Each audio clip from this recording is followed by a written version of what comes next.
Deputy President. The Leader of the Opposition. Thank you. I lead for the Labor opposition on the Coal Industry Amendment Bill 2018, and I'm pleased to inform the House that we will be supporting the legislation.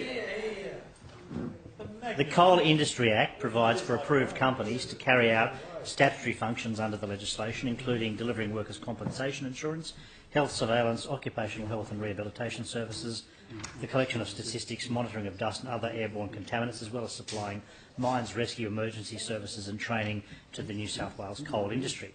The companies approved to conduct these functions are Coal Services and its subsidiaries, Coal Mines Insurance and Mines Rescue. The companies are jointly owned by the New South Wales Minerals Council and the Construction, Forestry, Mining and Energy Union.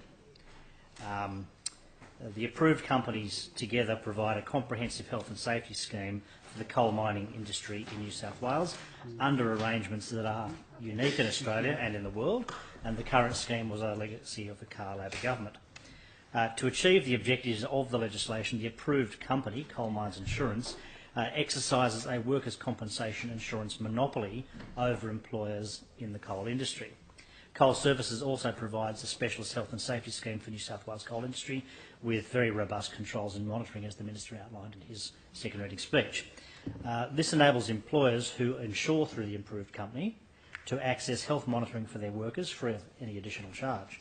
This monitoring assists mine operators to identify high-risk areas and activities and to drive further improvements in workplace health and safety in the coal mines. And importantly, these arrangements together have helped to effectively eliminate many conditions and illnesses that were for decades a feature of coal mining, not only in this state but in other jurisdictions.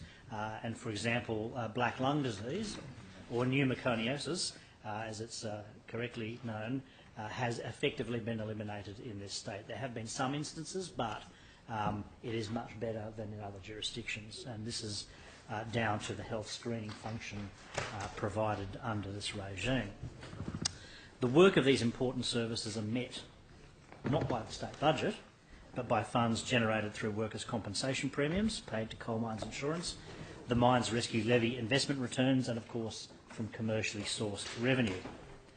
Now, as a result of two decisions of the New South Wales Supreme Court, the monopoly over workers' compensation insurance in the coal mining industry has for a number of years been under threat, which in turn threatens the ongoing provision of these vital health and rescue services that I outlined earlier. In the case of Coopers versus Ashton Coal Operations Proprietary Limited, and that's Coopers, K-U-Y-P-E-R-S, the Supreme Court concluded, and I quote, "In order for the special insurer of employers in the coal industry to be liable for an injured employee's claim, the employer must be an employer in, inverted commas, the coal industry," unquote.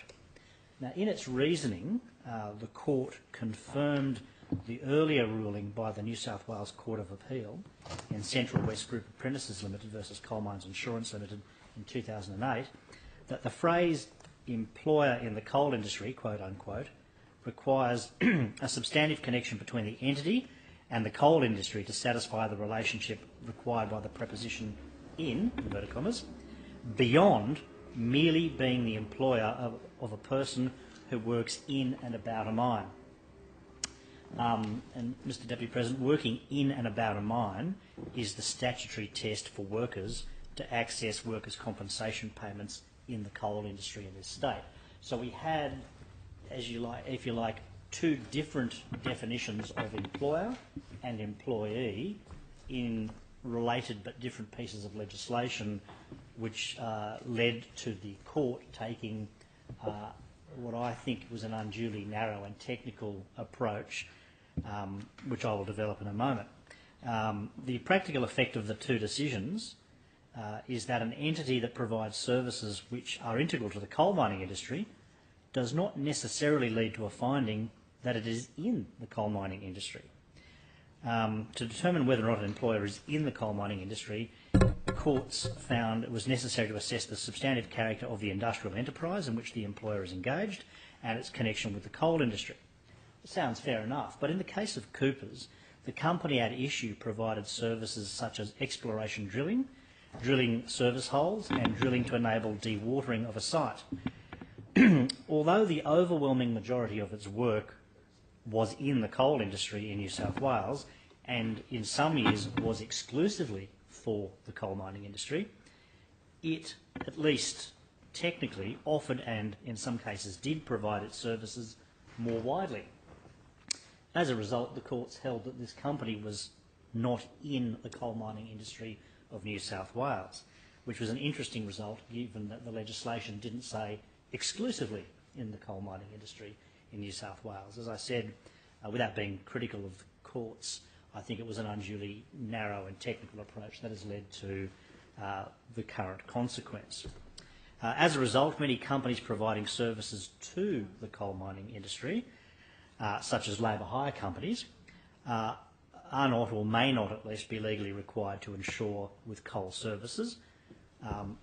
They may be able to insure with other workers' compensation insurance providers, which may have lower premiums that do not fully reflect the risk profile of employees working in the coal industry in this state.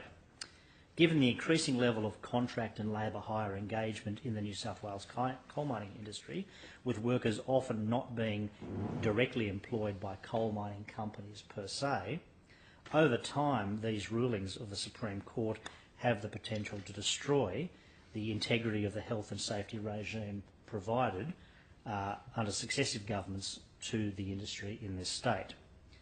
While the level of compensation payments to injured workers in the coal mining industry has not, as I understand it, been impacted by these decisions, the loss of premium income to coal services does over time threaten to impact the provision of the other health and safety services to employees and to employers in the industry.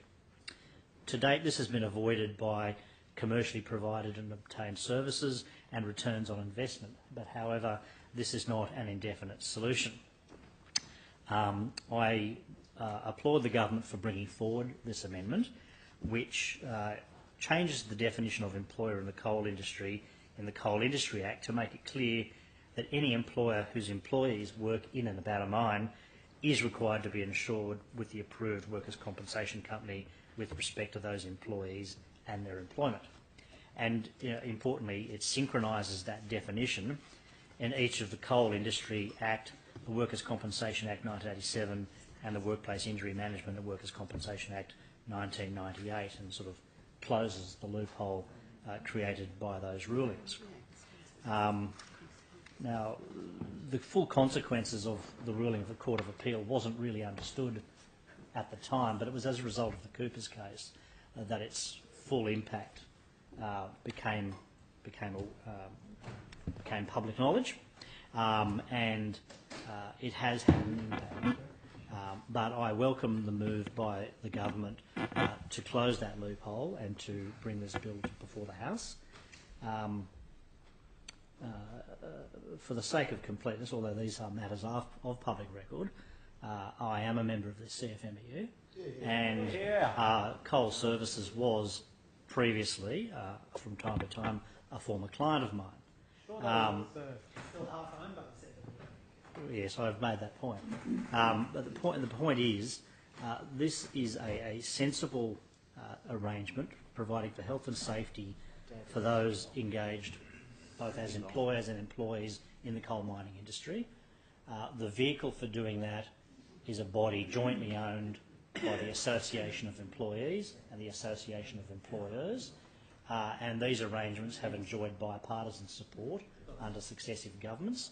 The integrity of those arrangements have been impacted negatively by these court rulings, and the government, with our support, is closing that loophole and taking measures to maintain the integrity of the scheme and to ensure the health and safety of those who work in the industry. So with those comments, I urge all honourable members to support the passage of this legislation.